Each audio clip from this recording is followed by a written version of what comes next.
You can be seated.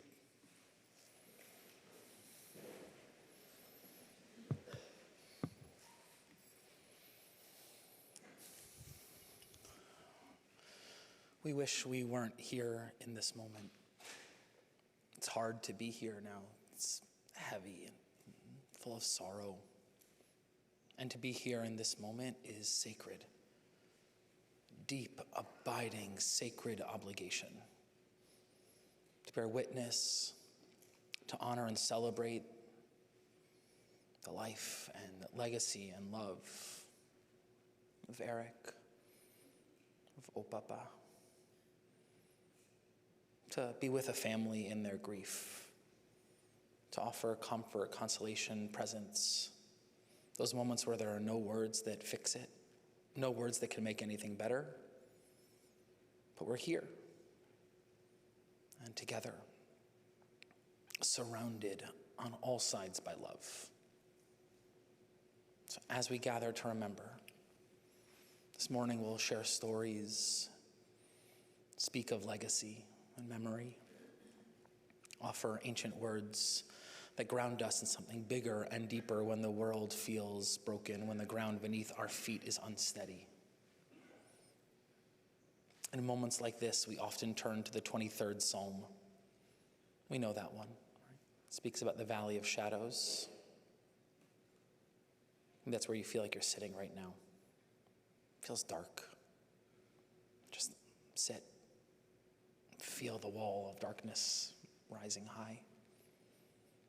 And this psalm has deep beauty in it. We can get stuck in the dark place. And the psalm offers to us that there is a gently flowing river, that we're being pursued by goodness and mercy, kindness and love, that there is a full table of abundance that we get to sit at with the people we love as we move out of the place that feels dark towards light. Mizmor LeDavid, Adonai roi lo echsar, binot yarbitzeni, al mei menuchot yenahaleni, nafshi yeshovev, nafshi yeshovev, yancheni v'maglei tzedek leman shemo, gam ki elech v'geitz al mavet, lo irara ki ata imadi, shivtecha umishantecha, shivtecha umishantecha, hema yenachamuni,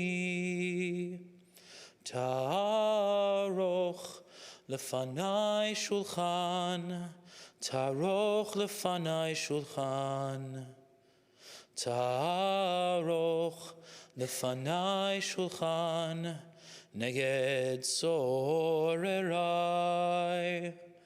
dishanta vashemen roshi, kosi rivaya, dishanta vashemen roshi, kosi rivaya, ach tov v'chesed yirdefuni kol yemei chayai, ach tov v'chesed yirdefuni kol yemei chayai, v'shavti beveit Adonai, v'shavti beveit Adonai, le'orech yamim.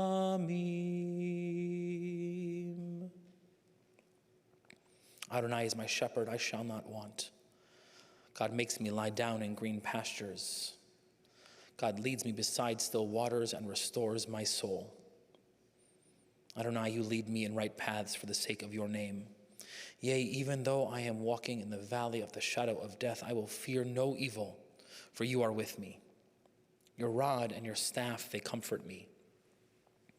You set a table before me in the presence of my enemies. You have anointed my head with oil. My cup overflows. Surely goodness and mercy shall follow me all the days of my life, and I will dwell in the house of God forever.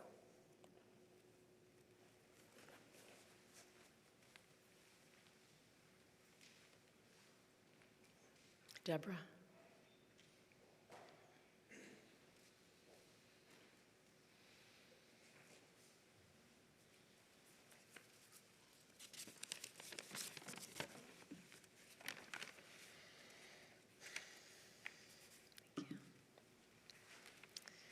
I watched for many years as my father and his brother Neil followed the fifth commandment to honor their father and mother.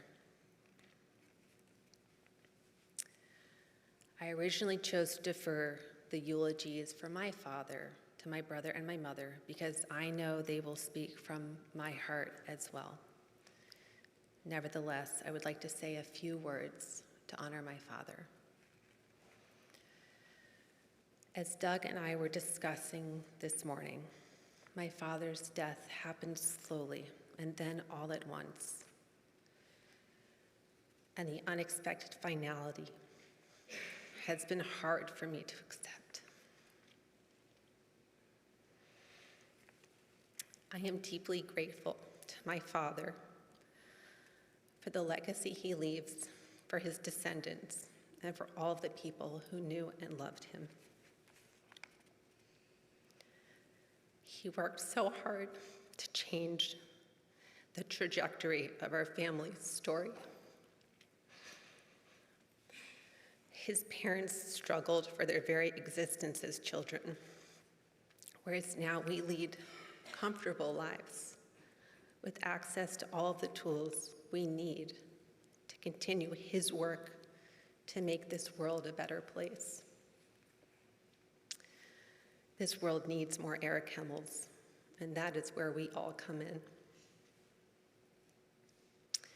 Nathaniel, Rebecca, Abe, Leah, Helen, Eli, your Opapa loved you so much.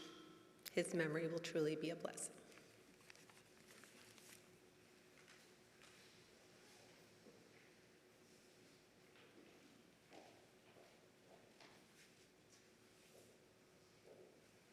Barbara.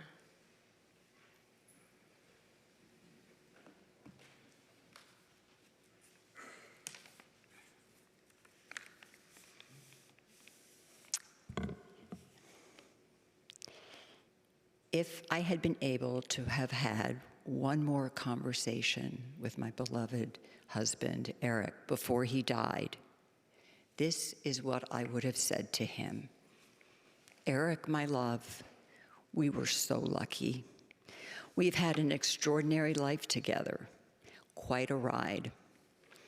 Somehow I knew this would be true when I brushed away my misgivings about leaving San Francisco, a place I loved, and started this adventure with you.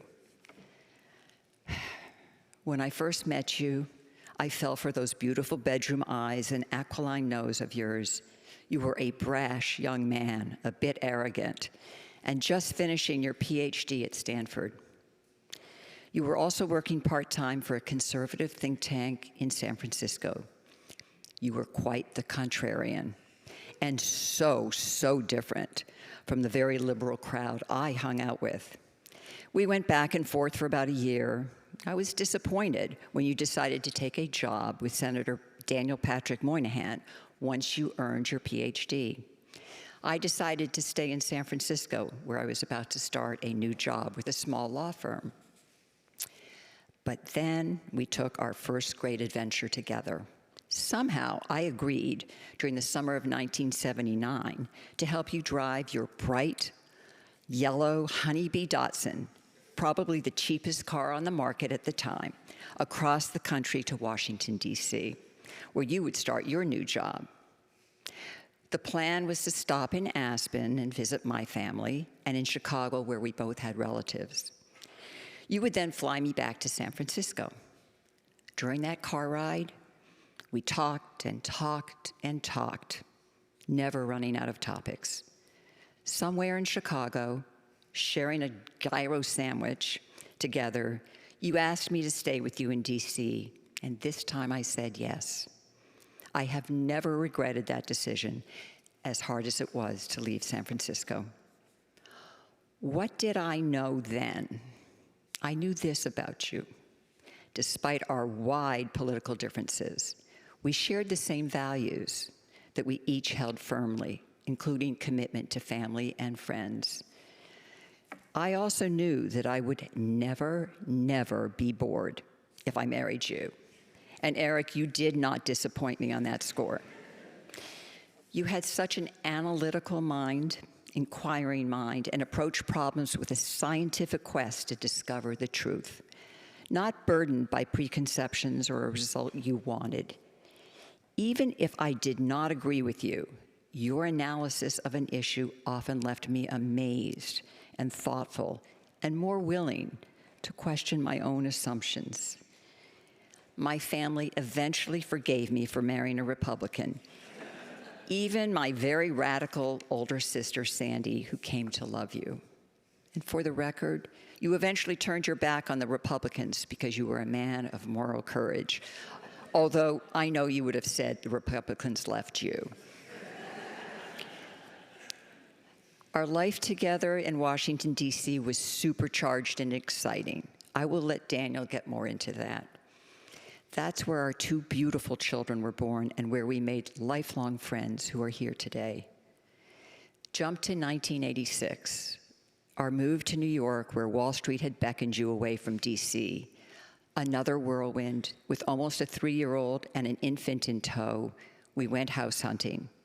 We saw only a handful of houses and quickly bought the only one we could remotely afford in Scarsdale, where we would be free from the private school pressure cooker our DC friends were starting to tackle. Amazingly, we are still in that house. You weren't great at changing diapers, but you were a pro at making your young children laugh, along with cousins and children of our friends. I loved that you would do nearly anything to get a laugh, animal noises, whatever it took. You also had a talent for playing tunes on your cheeks, which delighted not only your own children, but children a continent away, but more on that in a minute. Your kids had a great dad. Not a conventional dad, but a great dad. Sure, you had the newspaper in front of your face at soccer, basketball, and baseball games. No, you did not play catch with your son, but you engaged with them intellectually, challenged them, provided amazing travel experiences.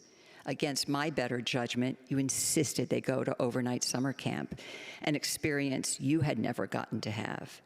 Both of our children have told us on multiple occasions that going to camp was one of the best experiences of their childhood. You were so proud of them. When I would broach the topic of another child, your standard reply was, "Why mess with success? They are just perfect." You remained a great dad, reading and commenting on Daniel's prolific papers and staying abreast of medical issues you could talk about with your daughter. And look at the life we built together in Westchester. We have truly wonderful friends here now. Joining this congregation when our children were young was pivotal. Some of our closest friendships were formed here. We built a rich tableau, joining book clubs, a movie group, travel groups, and more recently, a discussion group. Speaking of traveling, a trip with our friends Kay and Dan to the Tyler place when our children were quite young launched us on our bicycling passion, beginning in our 40s and into our 70s. You and I, often with Kay, Dan, Sarah, Fred, Mike and Eve, at least once Bonnie, and sometimes Deborah and Daniel, did wonderful bike trips all over the world. And I mean literally all over the world. South Africa, New Zealand, Ireland, Italy, Sicily, Normandy, Croatia, Vietnam, the Canadian Rockies. And that is not the exhaustive list. How lucky we were and how exhilarating. But the biggest adventure you and I ever went on together was Vietnam. on a trip with our friends Gil and Barbara shortly after our youngest children went off to college in 2003. We took an amazing walking trip together in Vietnam. With your inexhaustible curiosity and interrogating skills, you kept probing with our Vietnamese guide why so many children were not in school, triggered by the fact that we would gather a curious pack of children following us when we would walk through a rural village. His answers were cautious and only frank when we were out of the earshot of the minders who followed us from time to time. But because of your questions, we learned a lot about the educational system and the obstacles encountered by very poor families. Towards the end of the trip, you turned to me and said that for the small amount of US dollars it would take to support a third grader for a year in school, we could support hundreds of school children. You carefully explained your utilitarian view of the world. Each life was equally precious and had potential, no matter where in the world you lived. We did not have the resources to make such an impact in the United States, but we could make an impact in Vietnam. I jumped on board, and the next few years changed our lives dramatically. We started plotting this new chapter in our lives on our flight home, and we were fortunate enough to have Gil and Barbara join us in this adventure, and you inspired many of our friends to give generously to this cause. Eric, this was Besheret. We both stepped off the Wall Street treadmill after returning from that trip and into a world of NGOs. We met truly extraordinary collaborators on this project, some of whom are here today, like Diep and Min Chow. They have become close and treasured friends. You and I so often felt humbled by their commitment, their stories, often difficult ones of being a refugee and life choices they made. Eric, you changed lives. Students reach out to you all the time and share their gratitude. I am so proud of what you have accomplished. And yes, I was your accomplice and cheerleader, but you were the genius. I woke up yesterday morning to see that some of them figured out how to post tributes on Scarsdale 10583. I cried bucketfuls, but that is just how it's going to be. It took hard work, over 38 separate trips to Vietnam to interview children, all the time having wonderful collaborators at your side, our side sometimes, including your friend Gil.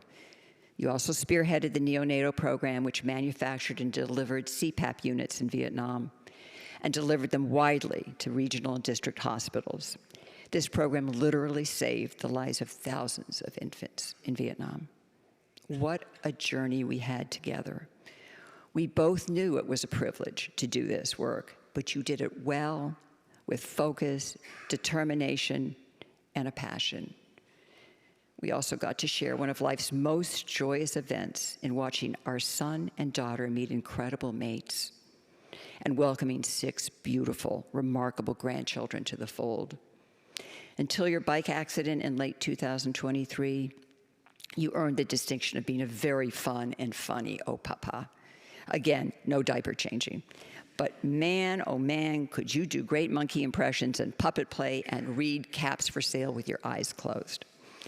And of course you taught them how to play tunes on their cheeks, a talent you honed during Kolamia retreats, Passover Seders, and, as noted earlier, there is a whole new contingent of children in Vietnam who have learned this talent from you.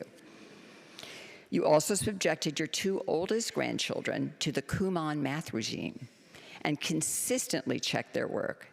This is the same regime you had required from your own 2 children, determined that your progeny would be capable of looking at rows of numbers and spreadsheets and intelligently and quickly make sense of them. And love, I believe one of the hallmarks of having lived a good life is surrounding yourself with friends and family, which you have done. You treasured your friendships, stopping in Singapore on your way to Vietnam to check in on Raul, rafting with high school buddies Rich and Bill, and planning those bike trips, cajoling friends to come. And then there are the many years we spent at Quisisana in Maine with Mark and Janet, always a highlight of our summers. So many old friends have checked in with you or come to visit since your bike accident. Mark, notably, has been a constant walking companion during your recovery from your accident, while Janet has made sure we were well fed and taken care of. Our dinners with Mike and Eve and holiday celebrations with the whole Blumstein-Caligor crew continued throughout. And your brother Neil, my hero,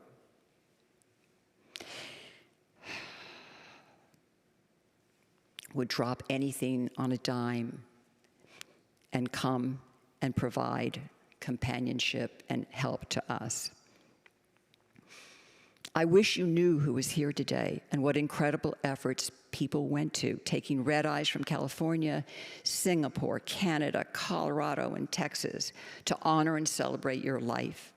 I wish you could see how Deborah, Daniel, and I have been encircled with their love and generosity. How do I end this, Eric? I love and loved you so much with every molecule of my being. We weren't perfect, far from it, but you tolerated my quirks and I yours. You were my other, the person who calls my phone when I can't find it, the one who cuddles with me on the couch watching TV. You have let me tuck my freezing cold feet under you for the last 45 years. You told me frequently, especially these last 2 years, how much you loved me, and I told you how much I loved you. What greater gift could you give me after a lifetime shared together? I just wasn't ready for it to end.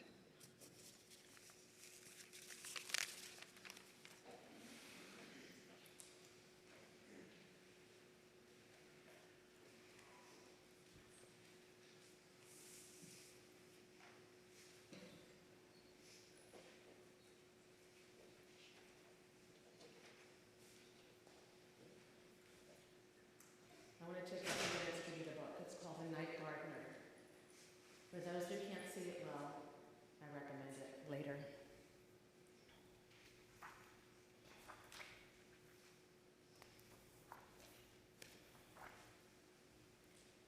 William looked out his window to find a commotion on the street.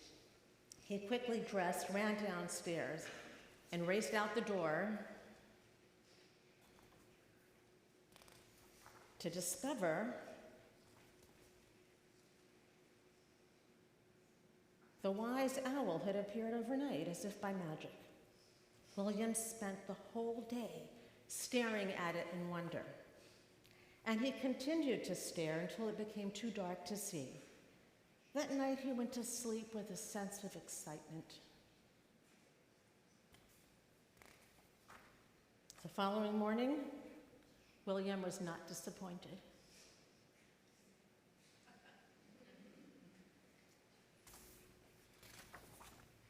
Each day, William discovered a new topiary. Next was a friendly rabbit, followed by a pretty parakeet.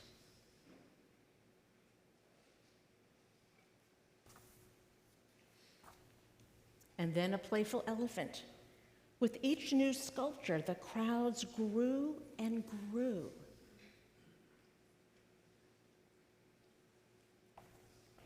Something good was happening on Grimlock Lane. The next day, William dashed out of his home and followed the crowds, only to find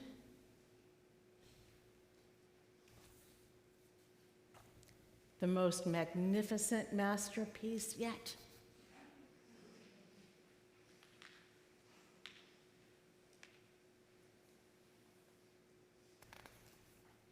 Festivities continued long after the sun had set. As William was about to head home,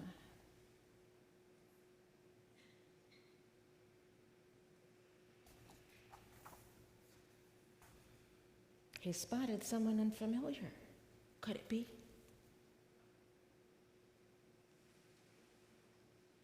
I'm sorry, I'm not showing you the pictures. The gentleman turned to William. There are so many trees in this park, I could use a little help. It was the night gardener.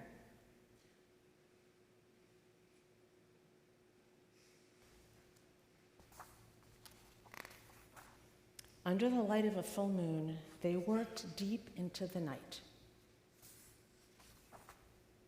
William awoke to the sound of happy families walking by and a gift from the night gardener.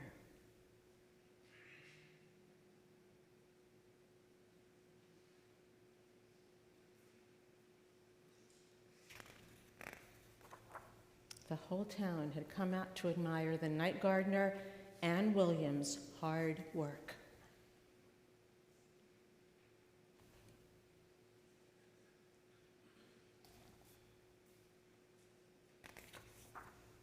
Over time, the leaves changed.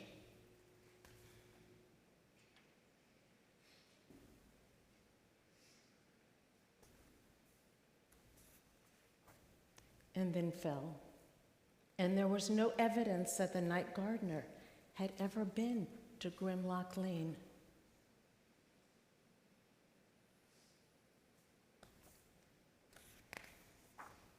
But the people of the small town were never the same.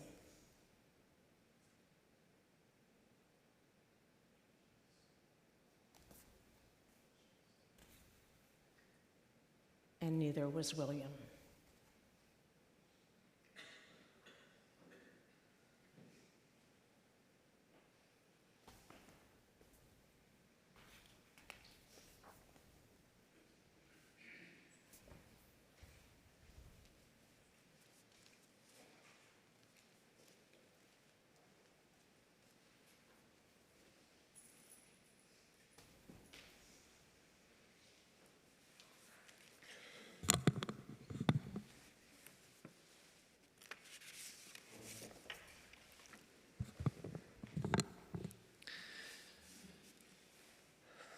My dad did not like to sit still. If Dad were in the audience today, he would be fidgeting, shaking his legs, and periodically standing up. He probably would have brought himself a snack, maybe one of the many bags of airline peanuts that he accumulated on his transcontinental travels. He definitely would have brought both a New York Times and a Wall Street Journal to read when there was a lull in the action. He might even have slipped a copy of The Economist into the Kol HaMisidur so that he could peruse the magazine during the service, but have people think he was immersed in prayer.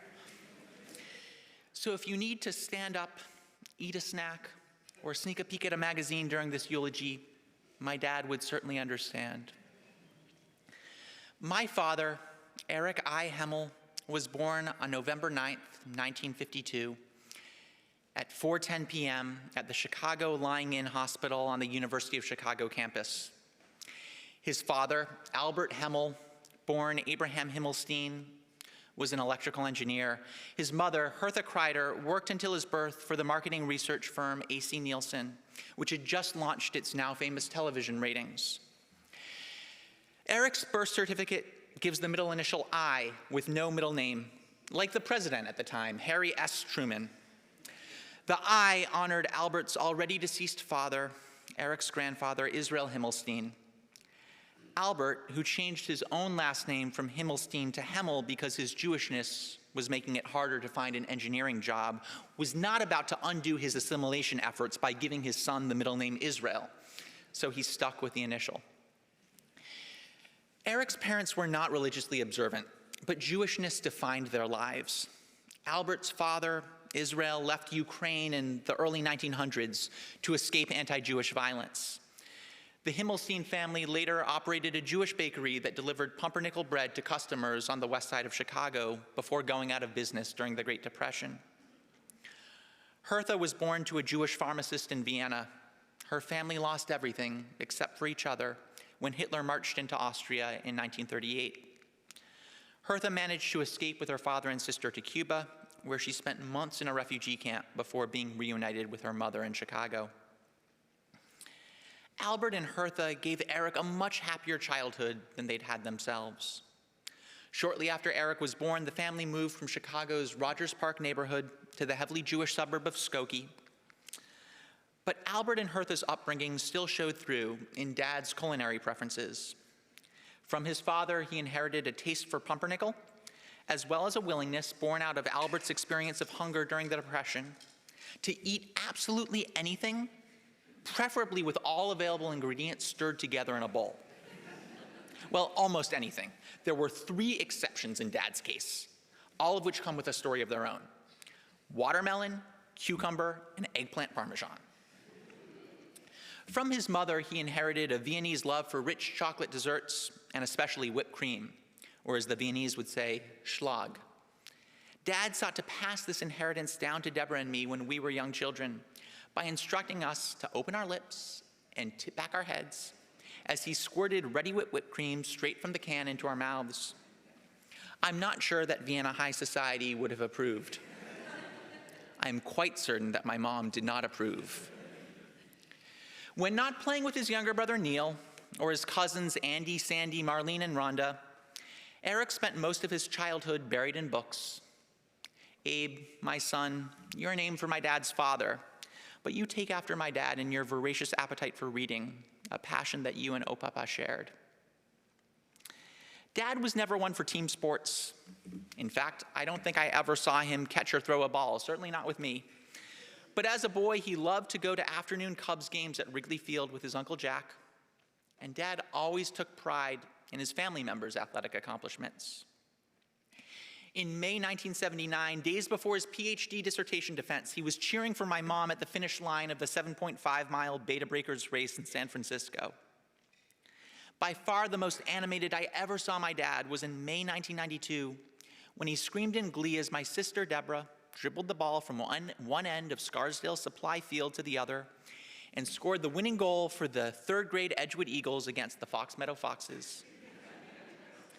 And Nathaniel, he would have so loved to hear you recount every detail of this year's brown and green color war at Camp Winnebago. I'm glad he lived long enough to know that your teammates on Brown had chosen you as their captain. Though not a natural-born athlete, Dad was a daredevil. And Eli, when I saw you racing down the slippery gravel path at Mount Hope Cemetery on Monday, tumbling over and popping right back up, I knew that Opapa lived on through you. Once, young Eric became a little too daring and fell off his bicycle near his house in Skokie, shortly after eating a slice of watermelon. He never again ate watermelon, but did continue to cycle, and he would go on to ride all around the United States and across dozens of countries in his later years. It was on one of those cycling trips in Lexington, Kentucky in October 2023 that he fell while crossing a railroad track and broke his kneecap, an injury from which he never fully recovered. But given how much joy he derived from his bike over the decades, I'm sure that he'd say that as between giving up watermelon and giving up cycling, he made the right choice. The crowning achievement of my dad's childhood in Skokie came in 8th grade when he starred in the Fairview South School's production of The Pirates of Penzance. He was the pirate king, and he still remembered his lines many years later. Oh, better far to live and die under the brave black flag I fly than play a sanctimonious part with a pirate head and a pirate heart. Those words well described the man my dad would become, though he was less a pirate king than a Robin Hood. Rebecca, this Saturday when you perform for all of Camp Walden in Bunk One's production of How to Eat Like a Child, know that your Opapa would have been so proud that you are carrying on the musical theater tradition, just as he was proud of your mother, Deborah, when he watched her perform as Brother Dan in the Bunk 10 production of Joseph and the Amazing Technicolor Dreamcoat on the same Camp Walden stage almost exactly 29 years ago. And Helen and Abe, Opapa would have been overjoyed to know that you'll both be Who's from Whoville this Friday in a production of Seussical the Musical at the 92nd Street Y. I did not inherit my dad's ability to carry a tune vocally, but he did try to teach Deborah and me and many other children to play his favorite and only musical instrument, the cheeks. Now, to clarify, these were his facial cheeks, not the other kind of cheeks. But whenever he could muster an audience, my dad would stretch out his already long face and tap out melodies on his cheeks. As my mom mentioned, he performed annually at the Congregation Call on Me Family Retreat Talent Show. But the highlight of every cheek-playing season was Passover Seder, when he would lead attendees in a rousing rendition of Dayenu on his cheeks. Every year, we would pile in the car and head down to Washington to celebrate Passover with Kay Richmond, Dan Kaplan, and their sons, Zach and Eli, Sarah Glazer, Fred Kadori, and their sons Eli and Adam, and Bonnie Gottlieb. Mom would drive, Deborah and I would spend the car ride practicing the Manish Dana, and Dad would practice Dayenu on his cheeks. In later years, we celebrated Passover in Scarsdale with Eve Caligore, Mike Blumstein, and their children, Jonah, Amanda, and Kara. Deborah and I are no longer responsible for the Manish Dana. This year, that task fell to Leah, who recited the prayer flawlessly. But Dad still played Dayenu on his cheeks. For those of you who have never had the opportunity to experience Eric's cheek playing, I'll try to tap out the first verse of Dayenu now, though my face is so worn out from crying that I'll need help from some of the other Eric Hemel trained cheek players in attendance.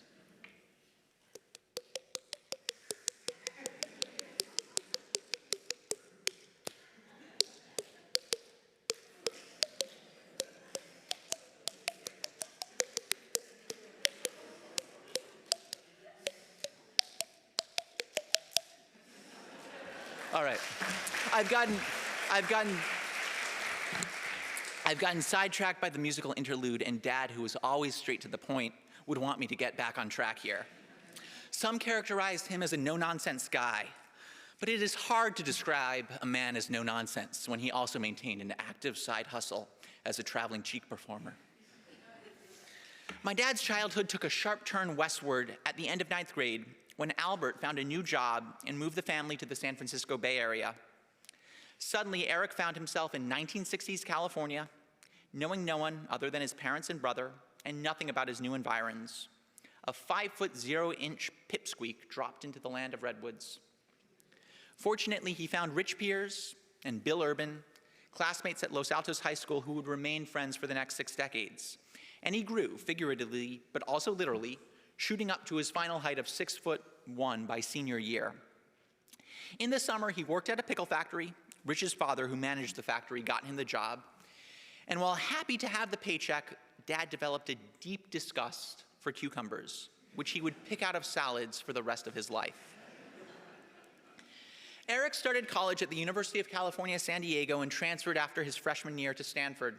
He loves Stanford, and although he finished his bachelor's degree requirements in 2 years, he stuck around for 6 more, earning both an MBA and a PhD in economics, and completing a year of law school coursework. He lived for a year in a vegetarian co-op, where, according to his account, the students made eggplant parmesan virtually every night because it was the easiest meat-free dish to cook. Approximately 365 eggplant parmesans later, he swore off of food for the 3rd and final time. The archives of the Stanford Daily Student newspaper chronicle some of Eric's campus activities. He had already adopted the libertarian beliefs that he would cling to for the rest of his life, and he wore them on his sleeve. As a college senior, he co-founded the Coalition on Student Tuition, or COST, which protested against tuition increases, foreshadowing his fiscally conservative views on tax policy. On January 22, 1973, he published an op-ed in the Stanford Daily blasting a proposed 10% tuition hike. Eric wrote, "One can only fear that spiraling tuition is returning Stanford to the day when the only important admissions credential was one's bank account." An early convert to the cause of LGBT rights, Eric pressed the Stanford administration to ban employers who discriminate on the basis of sexual orientation from recruiting on campus. An article from the Stanford Daily dated February 11, 1976, mentions my dad's efforts. He was ahead of his time. Stanford didn't include sexual orientation in its non-discrimination policy until the mid-1980s. I remember being surprised in 2012 when my dad, a longtime Republican, told me that he was voting for Barack Obama over Mitt Romney because Obama supported same-sex marriage while Romney didn't. "If I vote for Mitt Romney," Dad told me, "my grandchildren will think of it like I would think of it if my grandparents had voted for George Wallace." My dad had voted for Republican presidential candidates before. Indeed, he worked as a senior policy advisor on Ronald Reagan's 1980 presidential campaign. But in none of those prior years was the Republican running against a Democrat who embraced same-sex marriage. As the 1970s wore on, Eric's sights turned from campus politics to national politics. After completing his PhD dissertation on utility regulation, he went to work as a budget aide for Senator Daniel Patrick Moynihan of New York, a Democrat, but one who, much like my dad, did not always follow the party line. After Reagan's victory in the 1980 election, Dad turned down an assistant professorship at the LBJ School of Public Affairs at the University of Texas and joined the new president's domestic policy staff. An article on page B3 of the New York Times on August 10, 1982 noted, and I quote, that some observers found it less than consistent, in view of the more liberal Moynihan record on social issues, when Eric Hemel, a Moynihan aide for budget and economics, went to the White House. From my dad's perspective, his beliefs remained consistent throughout his life. It was the political parties that shifted around. In jumping from the 1970s to the 1980s and from Stanford to Washington, D.C., I've left over the most important development in my dad's life, my mom. They first laid eyes on each other on October 31st, 1978, at an employees' Halloween party for the U.S. Court of Appeals for the Ninth Circuit in San Francisco, where my mom was a staff attorney and my dad was serving as a friend's wingman. My dad was dressed as an Arab sheikh. My mom was dressed as her boss, a very nice gentleman named Arthur. She maintains that it was an extraordinarily convincing costume. It was love at first sight, in one direction. Mom was instantly smitten with the Arab sheikh. Dad was not instantly smitten with Arthur. But a few weeks later, they went on a double date. Each is a different person's double. And this time, my mom had let down her Arthur disguise. Soon, Barbara and Eric were a couple, and by July 1980, they were married. Missing from that chronology of mom and dad's courtship is any mention of their engagement. And that's because Dad, never one for symbolic gestures, didn't formally propose to Mom until after they were legally married. In fact, Dad didn't present Mom with an engagement ring until 2005, when my sister Deborah, horrified by my dad's lack of romantic tact, made him do it. By that point, Dad and Mom had been happily married for a quarter century. In those early years in DC, before I entered the picture, Dad loved coming home from work at the White House and making my sister giggle. He would press one of my sister's toys against his forehead and pretend that it was stuck there. One night he pressed too hard, and the toy, which had a suction feature, actually did become stuck. This was just around the time that my dad was leaving his job as staff director of the President's Council of Economic Advisors to become the chief economist at the Federal Home Loan Bank Board. He showed up at the new job with a bright red circular welt on his very prominent forehead. The forehead mishap had metaphorical significance. The Federal Home Loan Bank Board regulated savings and loans associations, and my dad foresaw that the S&L crisis was about to get much worse. His Cassandra-like warnings meant that he had a figurative bullseye on his forehead, given the tendency in DC politics to shoot the messenger. On August 8th, 1985, 2 days after I was born, the Wall Street Journal quoted my dad as saying, "We're in for a debacle that will take a number of savings institutions and commercial banks with it." The Journal went on to write, "Others call Hemel's predictions alarmist and believe the problems will stay manageable." History proved Dad to be right. In 1986, Dad and Mom moved from Washington to Scarsdale, and Dad went to work on Wall Street. He found a niche for himself as a sell-side equity research analyst, spending most of his career at Morgan Stanley and Merrill Lynch.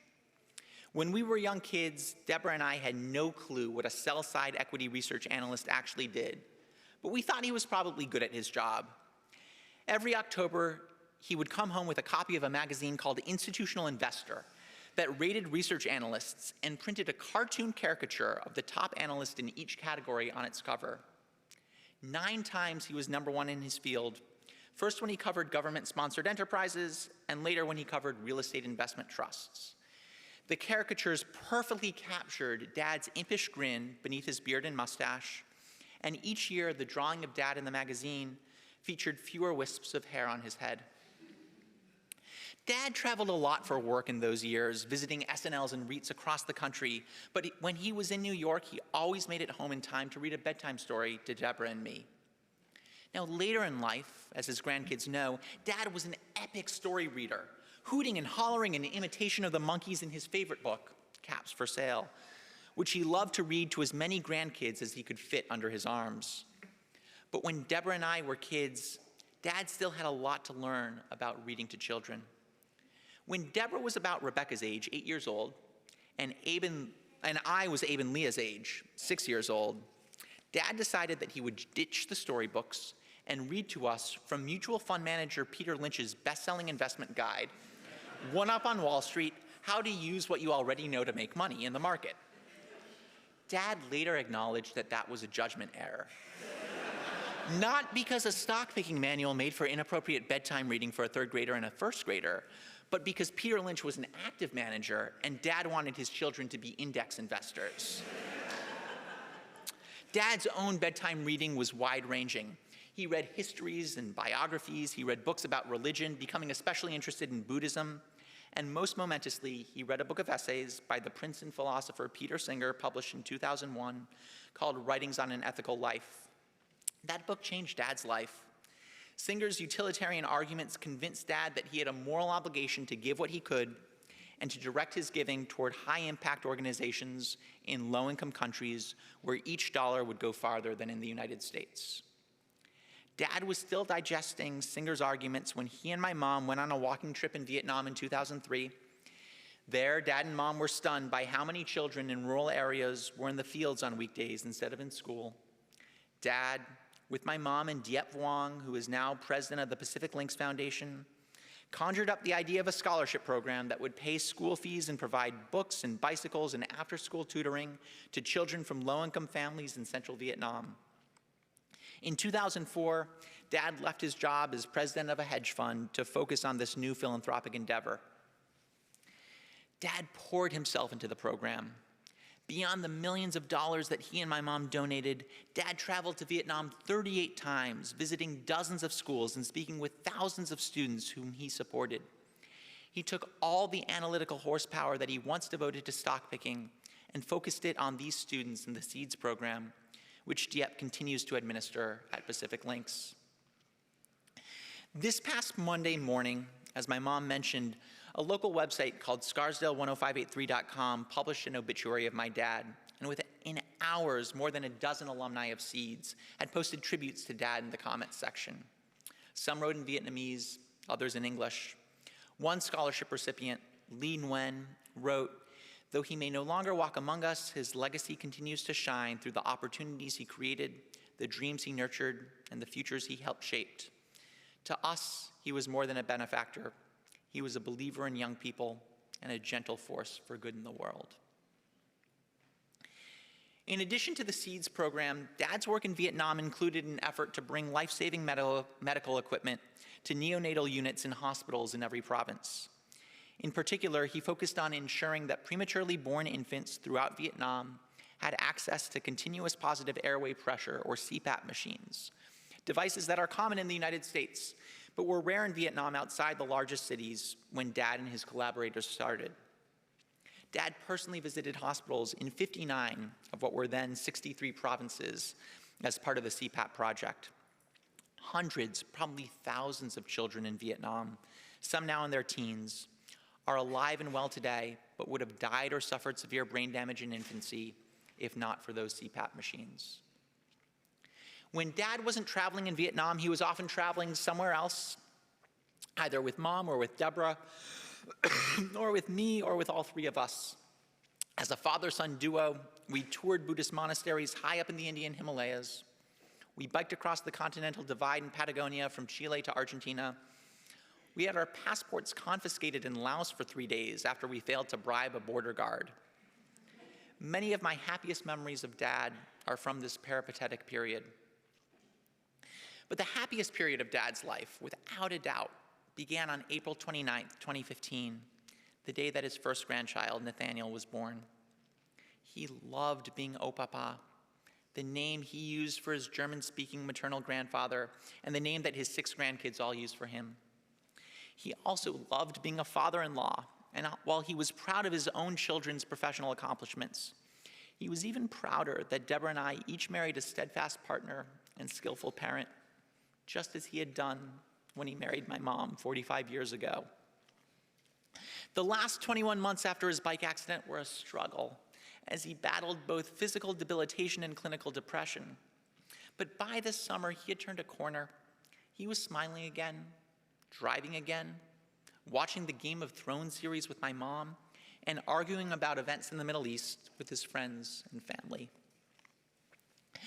Every summer, Dad and Mom spend 2 weeks at Quisisana Resort in Western Maine. 1 week with their friends Janet and Mark Hershey, Kay Richmond and Dan Kaplan. 1 week with Deborah, Doug, Emily, me, and the grandkids. Dad had been too ill to travel to Maine last summer, but he was so looking forward to those weeks this year.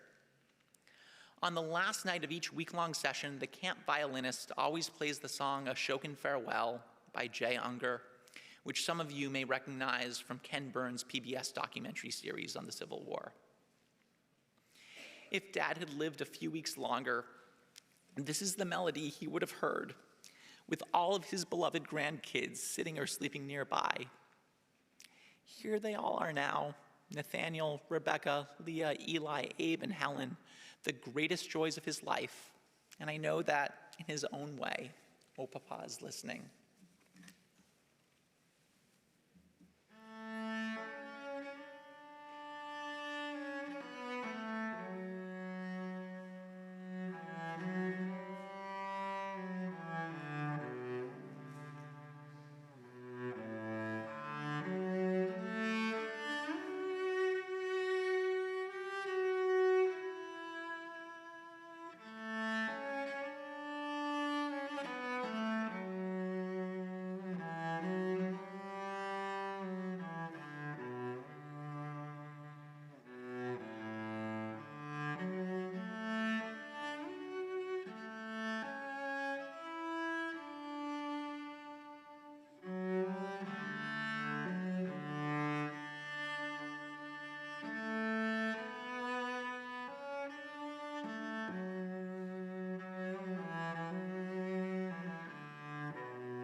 There's very little that I wrote that hasn't been said already. But I know there are a lot of you here who have done this cheek thing before, not just the people in the front row. So let's hear it. Come on.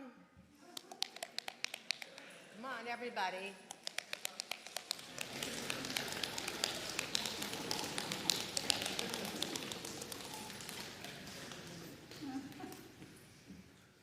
On the Shabbat of Genesis, the Torah's grand epic of the creation of the cosmos is read. Daniel's Bar Mitzvah Torah portion, as it turns out, opening with the sweeping words, "All was darkness, and God said, 'Let there be light,' and there was light." 1,000 years after the writing down of the sacred story, the rabbis added a reading from the prophet Isaiah, after whom Eric named himself, the Haftarah of the Shabbat of Genesis. In Isaiah's expansion of the creation story, he writes in the name of God, "Thus said God the Eternal, who created the heavens and stretched them out, who spread out the earth and what it brings forth. I in my grace have summoned you. I created you to bring light where there is darkness, to open eyes deprived of light, to rescue those in captivity and bring up those who sit in darkness." Eric had no patience for God, but he came to know that he was here to bring up those who sit in darkness, to open eyes deprived of light. Eric believed in learning. He believed in the power of education. He believed that the one life of a premature baby in a distant hospital was worth saving, multiplied by thousands, and that educated, elevated school children in poor rural Vietnamese schools could be the future change makers in Vietnam. He believed that one person could make a huge difference, and he lived that and inspired and empowered others to live that too. A contrarian, thoughtful, questioning, open-minded, it was not possible to predict what he would think or say about anything. He was not swayed by public opinion or by the knee-jerk liberal responses of his friends. He was the lifelong Republican until he saw the light. Just kidding. Actually, until the Terry Schiavo case and the ethical and legal battles in the United States over end-of-life care and the right to die. He had an analytical mind not burdened by preconceptions. No patience for God did not translate into lack of interest in religious thought. No area of inquiry was outside the pale for Eric. He gave his children C.S. Lewis's Mere Christianity as required reading. He immersed himself in an ultra-Orthodox yeshiva to have a sense of the lifestyle. And following his and Barbara's life-changing experiences in Vietnam, Eric became interested in Buddhism and Buddhist thought.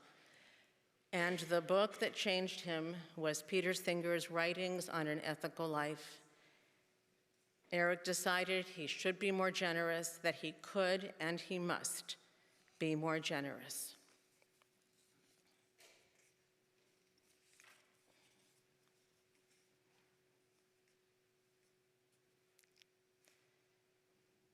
You've heard about the Kulami retreat in the cheeks and the suction toys on the forehead. Did you know that he was afraid that Nordic Track might go out of business? So he bought a whole bunch of them and stored them in friends' closets. How many of you? Oh. And he loved his desserts. Having traveled the world, he loved Quisisana in Maine, one of his most favorite places. Eric seized life with both hands, with mind and heart, and with unstoppable courage. Please rise for El Malei Rachamim.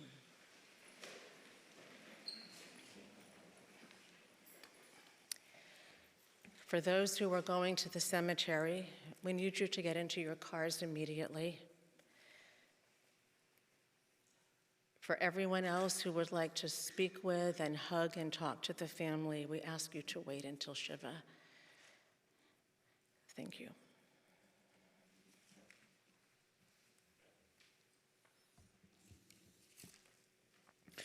El Malei Rachamim, Shochein Bamromim, Hamtzei Menucha Nechona, תחת כנפי השכינה,